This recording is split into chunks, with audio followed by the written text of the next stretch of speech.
Major funding for KPBS Evening Edition has been made possible in part by Bill Howe Family of Companies, providing San Diego with plumbing, heating and air, restoration, flood and remodeling services for over 40 years. Call 1-800-BILL-HOWE or visit billhowe.com. And by the Conrad Prebys Foundation, Darlene Marco Shiley, and by the following.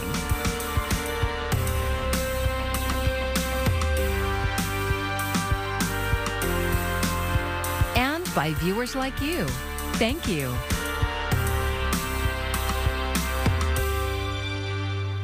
Good evening. It's Wednesday, July 20th. Thank you for joining us. I'm Maya Trabulsi. San Diego Comic-Con is back on. The streets around the convention center are already flooded with fans who are excited for this year's biggest pop culture get-together. And KPBS reporter Kitty Alvarado joins us live downtown with the return of Comic-Con. Kitty. Hi, Maya. That's right. Gaslamp is all dressed up and ready for Comic-Con. There are fans everywhere. It is absolutely electric. It's my first time covering it, and I haven't seen this many people in one place since before the pandemic, quite frankly, since I covered Coachella. Now take a look. Let's look all the way over here at the lines. This is preview night, and the doors don't open until 6 o'clock, and the line already wraps around all the way around the convention center. But people don't mind. They are so excited to be here. They have really missed being here. They tell me it's magical, and every single moment they're waiting for it to begin, they say it's worth every single moment of the wait. Where else can you see a steampunk character, Aquaman, and Moon Knight just hanging out? San Diego Comic-Con, that's where. They and tens of thousands of their friends are back in person for the first time since 2019, when the pandemic put the brakes on this 4-day multi-genre entertainment convention. It's like having a best friend and they have to go away for momentarily. Valentino Macias from Bonita has been coming to Comic-Con since he was 7 years old. He's 18 now and glad to be back to an event that means so much. It means that you're able to be the characters or the people that you grew up with that help you throughout your lifetime. Christian Ramos from Texas can't believe he's back. He can't wait to step inside the convention center and take everything in. I'm just getting goosebumps even thinking about how amazing this place is and how special this little, section of San Diego is to all of us. Everyone will have to be vaccinated or show proof of a negative test and wear a mask indoors. Rebecca Yusi, who's been coming for years, says cosplaying with a pandemic is not easy, but she's up for the challenge. Spider-Man and Deadpool, they have it easy, right? It's all built in. So for the rest of us, it's a real challenge to our creativity. How would I incorporate a mask into what I'm wearing? So this whole 4 days, every one of my different cosplays, 6 cosplays in 4 days, all of them have a handmade mask with a KN95 inside. Wednesday is preview night for the lucky ones who got badges to get a sneak peek. The event officially goes from Thursday to Sunday with industry events throughout the city. And UC has advice for first-timers like me. Drink lots and lots of water, wear comfortable shoes, and be the light you want to see in the universe. All right, and I mentioned about the lines. This is the line you have to get into to show that you have proof of vaccination, verification, also verification for a negative test within 72 hours. And to do that, you have to download an app. You show your phone. We will have all of that information on our website, kpbs.org. We will also have a lot of information on shuttles, street closures, and parking. So go to kpbs.org for the latest information, and also a lot of events going on around the city. Reporting live from downtown San Diego Comic-Con, Kitty Alvarado, back to you in the studio. Some great information there, and we've got more Comic-Con coverage coming up, including your complete guide to making the most of the convention, as well as a look at real-life superheroes right here in San Diego. And a different kind of crowd making its presence known just as Comic-Con gets underway. Roughly 600 hotel workers walked off the job today. KPBS reporter Jacob Ayer with their message. Hilton San Diego Bayfront's unionized workers began striking today after they couldn't reach what they considered a fair agreement with hotel management.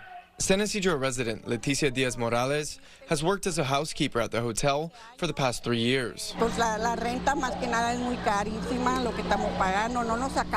She says the rent that we're paying is very expensive. The salary is not enough to pay the rent and the food. We're losing out on a lot, she said. The union was originally seeking a $6 per hour raise over 2 years, but in formal talks yesterday, the Unite Here Local 30 union came down to $4 over 2 years. The hotel still wouldn't accept that lower offer and wanted to continue its pandemic-era policy of not having housekeepers clean rooms daily. Unite Here Local 30 President Bridget Browning says the hotel's average $20 per hour wage isn't enough to survive anymore in San Diego. Almost all of the workers are out here with us, so they have incompetent, poorly trained temps trying to replace us, and frankly, they don't know how to do our jobs. So I think guest service is absolutely going to suffer unless Hilton reaches out to us and says, we found the money, let's go back to negotiations. In a statement to KPBS, the hotel said, "We are continuing to welcome guests and have contingency plans in place to ensure operations run as smoothly as possible. We're confident that the hotel and the union will reach a fair agreement that's beneficial to both our valued team members and to our hotel."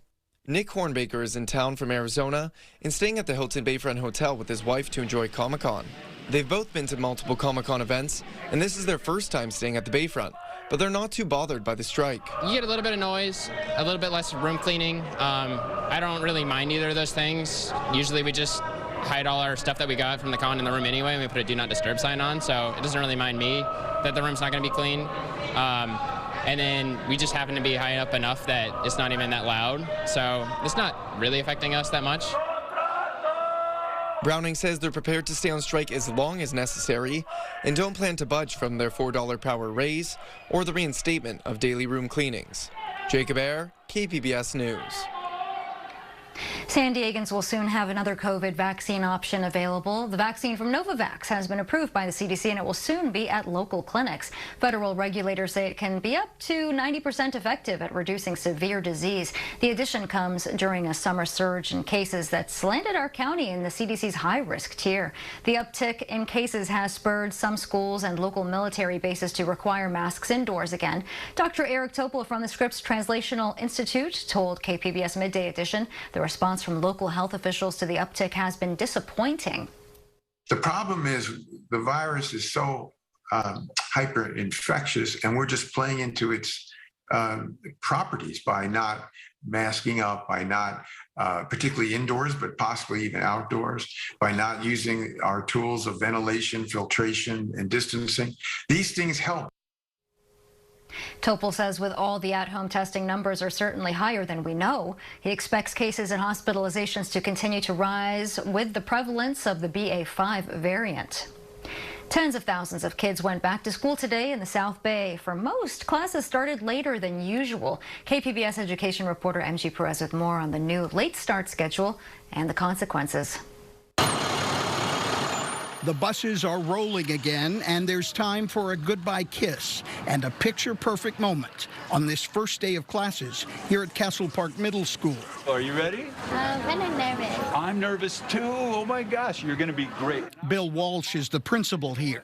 He and his staff are committed to keeping their 750 students safe and to teaching them lessons in respect and responsibility this semester. And that's part of that transition in middle school, is making the choices that now you come as a young adult to make so that you can be more successful. This morning, parents in the Sweetwater Union High School District had some extra time to get their kids to school. The California legislature decided that starting middle and high school classes later each morning will contribute to a student's success. This is the first school year that the new state law is in effect. It states that middle schools cannot begin before 8 a.m. and high schools can't start before 8:30 a.m., more than an hour later than prior to the COVID pandemic. I think it's good because I finally got I have the chance to get ready, but also I don't like the new schedule they have for after school. A later start for these students could mean more sleep and more time to get ready to learn. It also means their school day doesn't end until 3:30 or 4 p.m., pushing extracurricular activities even later. State lawmakers consider the late start a health issue, impacting the well-being of students. But the new law also has a significant impact on their families, too. If you're rushed, you get to school, you're tired, you don't feel like doing anything, it's just, no, late starts is the business. This is what we should have been doing a long time ago. I don't know why. I think they should have put everybody on banker's hours. It's going to be a little bit harder for me, to be honest. What? Because I have another kid in elementary, and it's gonna mess up with their schedule and my work as well. Many of these parents drop off their kids early to get to work on time, so now they need childcare prior to school. The San Diego Foundation, which specializes in solutions to problems faced by underserved families, commissioned a study by the University of San Diego's nonprofit institute. The childcare is very much linked to workforce development, and if you don't have, good quality childcare options, then families can't find and maintain stable employment. The USD study found 75% of parents don't have the child care they need. So the first day of school could be just the beginning of another challenging year. MG Perez, KPBS News. Customs and Border Protection say a record number of migrants have been injured while trying to cross the border illegally into San Diego County. KPBS border reporter Gustavo Solis says most of these injuries are being attributed to Trump's border wall. Mexican officials say Donald Trump's border wall is killing migrants in San Diego County. Carlos González Gutierrez is the Consul General of Mexico here in San Diego. He says 80% of all migrant injuries along the border happen when people fell off the 30-foot wall. Nearly 250 Mexican nationals got injured while trying to cross the border during the fiscal year 2021, compared to just under 200 the year before. I am convinced that the decision to raise the wall up to 30 feet did not stop the migration flows, nor did it deviate them necessarily.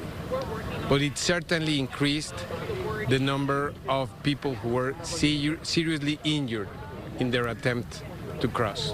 The Border Patrol has launched an awareness campaign telling migrants not to cross illegally. The agency has also installed multiple rescue beacons in remote parts of the desert and mountains that migrants can use to call for help.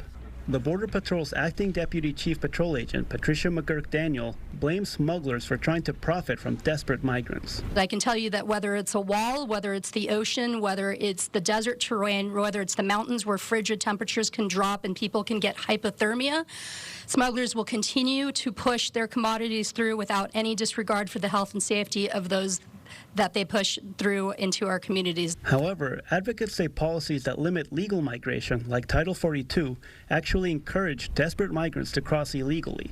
Title 42 is a Trump-era program that allows border officials to turn away migrants without a court hearing.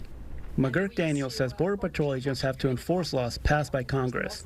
They don't have control over immigration policies. The Border Patrol, with our partners, will continue to enforce the immigration, nationality, and criminal laws, but we don't write those laws. Gustavo Solis, KPBS News. After requesting a month's worth of records for 24 Secret Service personnel, the Inspector General was able to obtain only a single text exchange. That's according to a letter to the January 6th committee. The request was for all text messages sent and received between December 7th, 2020 and January 8th of 2021, but only one text conversation from the day of the insurrection was turned over. It was from the U.S. Capitol Police Chief to the Secret Service Uniform Division Chief requesting assistance. The Secret Service has said some of its data was lost in a phone migration and that it's working to determine if any information relevant to the investigation can be recovered. The January 6th committee returns to primetime tomorrow night as it investigates the deadly insurrection at the U.S. Capitol. The hearing begins live right here on KPBS beginning at 5, and evening edition will return on Friday. I'm Judy Woodruff. Tonight on the NewsHour, at the extreme, calls for climate action grow as heat waves envelop the U.S. and Europe. Coming up at 7 after evening edition on KPBS. The City Council is taking steps to keep San Diego police officers from leaving the department. They voted to approve incentive programs offering bonuses for officers who transfer from another department. Current SDPD officers will receive a bonus if they refer individuals who join the department. Back in April, the Police Officers Association revealed that they were losing an average of 20 officers per month. And according to the union president, more than 180 officers left the San Diego Police Department in this fiscal year. But we're really waiting to see what else that we can do and how much more support we have in the fiscal budget to really pay these officers a fair wage so that we can retain them. According to the city, SDPD officers make $34 an hour to start, lower than similar officers in Chula Vista, Carlsbad, and in Escondido.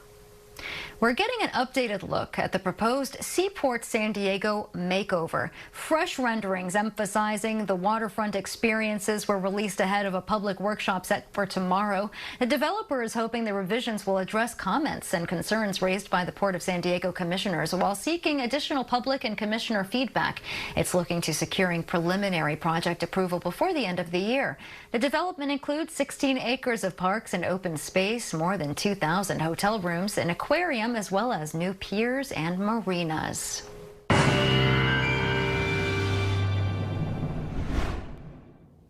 Well, we have some big-time heat building into the deserts of the Southwest. That also includes inland San Diego County. Desert heat, excessive heat warning in effect for Thursday and Friday for much of the inland crowd, the interior, but that's not going to be an issue for us near the coast. Now, the problem near the coast is that the waves are big, so surfers may be rejoicing, but be careful out there as these waves are still kind of coming in a bit larger than normal. Many cases 4, 5, 6, 7 foot wave heights coming in. There will be subtle cooling next week. But here are the excessive heat warnings from Borrego Springs east into Westmoreland. That's not as much of a concern anywhere near the coast, but even in Temecula, it's going to be warm, just not as hot as farther east. And then the high surf advisories do continue from Chula Vista all the way up to the Los Angeles beaches up there, Huntington Beach and beyond. Well, as we take a look at the last 6 hours, you can see there is some moisture still over the past couple of days. You've seen some fragments of moisture over the northern part of the Gulf of California, and there is a little bit of high-level cloudiness kind of expanding north tied to that, but it won't be enough to really filter too much of the sun out. Tonight, we're looking pretty good. There will be some low clouds near the coast, mid-60s for us there, but there's Borrego Springs representing the hot spot there at 85 for your low. Thursday, still hot in the interior, comfortable at the coast, and any monsoon moisture is pretty well restricted farther east for a few days. And as we move on into the day on here Thursday, 87 into Escondido, but 97 in El Cajon, and 116 in Borrego Springs. Excessive heat warning for you.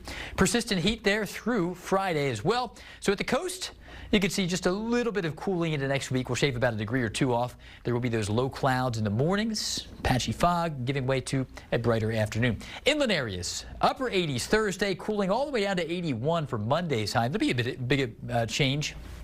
Then in the mountain forecast, going from the low 80s down to the mid 70s, improvements. Could be a stray storm in the mountains Monday, Tuesday, but some significant cooling from the 1-teens to around 103 Monday with a little more moisture in the atmosphere over the deserts. I'm Jeff Cornish for KPBS News. Today is the anniversary of a historical event in space. It was 53 years ago. Apollo 11 became the first manned spacecraft to land on the moon. Today, NASA says it's ready to make another great leap for mankind, announcing August and September as target dates for the launch of the first test flight under its Artemis program. One goal, to eventually land the first woman and person of color on the moon. Comic-Con International is back for its first full-scale in-person summer show since 2019. KPBS arts reporter Beth Accomando has been attending for more than 4 decades and explores why the pop culture convention has some dedicated fans.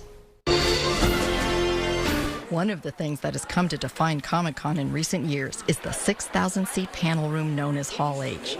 To some attendees, it represents that Comic-Con is sold out to Hollywood and grown too big.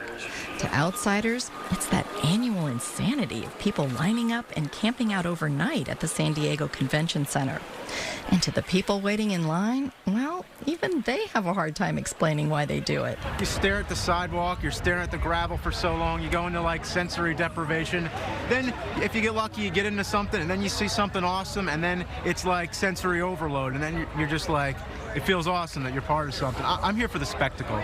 Trying to get into Hall H to be part of that spectacle requires special ops skills. Now, if you Google me, almost nothing comes up, and I like that. Brooklyn agreed to share an insider perspective, as long as I didn't use her full name. She runs one of the multiple Hall H line groups. I read on Reddit that their group is 100 people. It kind of intensified where you had to be more organized because everybody around you was also being more organized. So we ended up getting on a Google spreadsheet. Attending Comic-Con now requires tactical skill if you want to get an exclusive toy or get into Hall H when Marvel has a panel. But it's worth it, says Brooklyn. We're all going to the same thing and we're all hyper. And then when you get in that room and you've worked that hard and you're with all your friends, when Tom Hiddleston walks out dressed as Loki. I am Loki. The crowd. Of Asgard. The sound of the crowd. The arena they call Hall H. But when everybody's camped out and then sat in that room all day long for that Marvel panel, and they finally start telling you everything that's going to happen for the next few years, the feel of the crowd is just something that you won't get anywhere else. Say my name! But not everyone gets that. My husband thinks I'm crazy. He still doesn't understand why I want to do this. He's at home with our daughter. Some blame Twilight moms for ruining Comic-Con and making Hall H inaccessible. But those Twilight moms were just geeky fans like all those who attended before them. They just happened to be older women and teenage girls, a demographic that had not been seen in such large numbers before. But Comic-Con attendance overall has been growing, and that's why it's important to be prepared. This year we're much more prepared. We brought chairs, umbrellas, sleeping bag, that kind of thing. We didn't really anticipate sleeping. So do your research online, read through the program schedule, and make practical plans. That means pack snacks and water, deodorant if you want to be considerate of others, and wear comfy shoes because you can easily do 30,000 steps on the exhibit floor. But the most important thing to remember is that Comic-Con can be whatever you make it. You can do panels or shop or game or cosplay. Just remember to have geeky fun. Figure out what you're into. What are you comfortable with? If you're not comfortable sleeping out, that's fine. But if you do want to wait in line, embrace it as an opportunity to be with people who love the same things as you. It's really a lot of fun. There's a lot of camaraderie that you build up with people. Like Joey said, even people that you don't know that you meet that have been in line. And everybody else back home, they think I'm nuts. But these girls, we found like-minded people. We're soulmates. We get each other. We understand it. You know, we get excited about the same things. So it's really fun. For many of us, Comic-Con is our happy place. In other words, Chewie, we're home. Beth Accomando, KPBS News.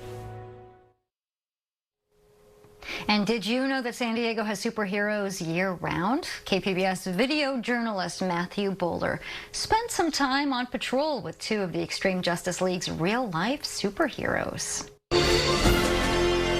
And there's already been 4 shootings in the gas lamp already. There was a gentleman on the ground, and there were 2 men that were literally stomping on him.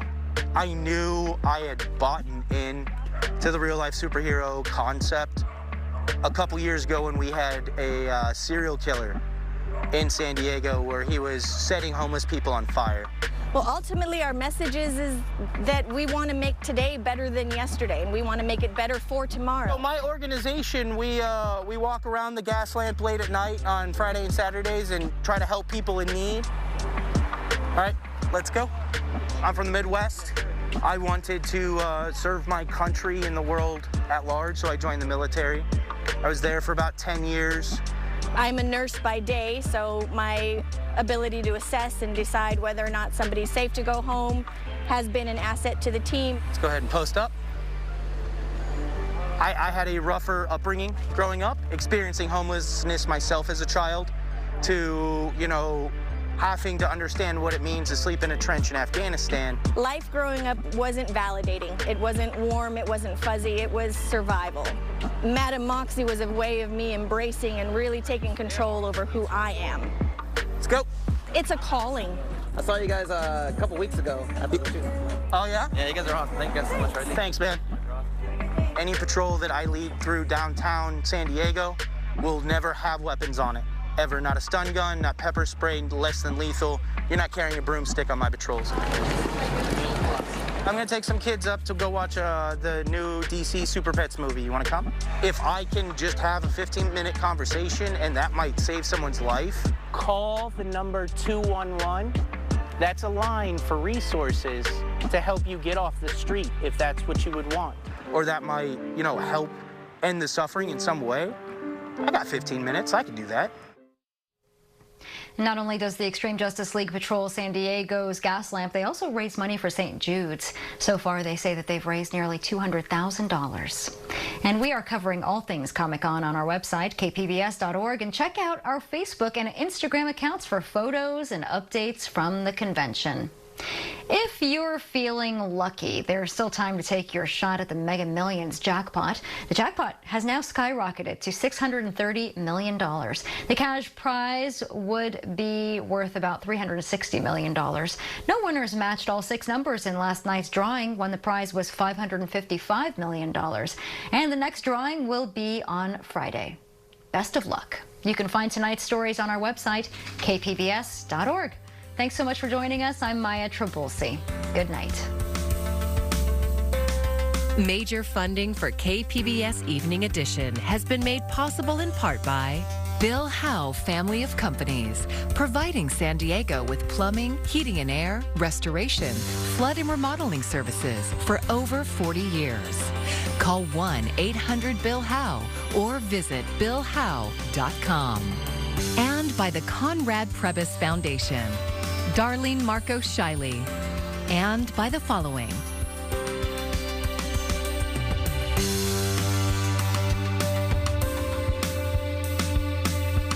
And by viewers like you. Thank you.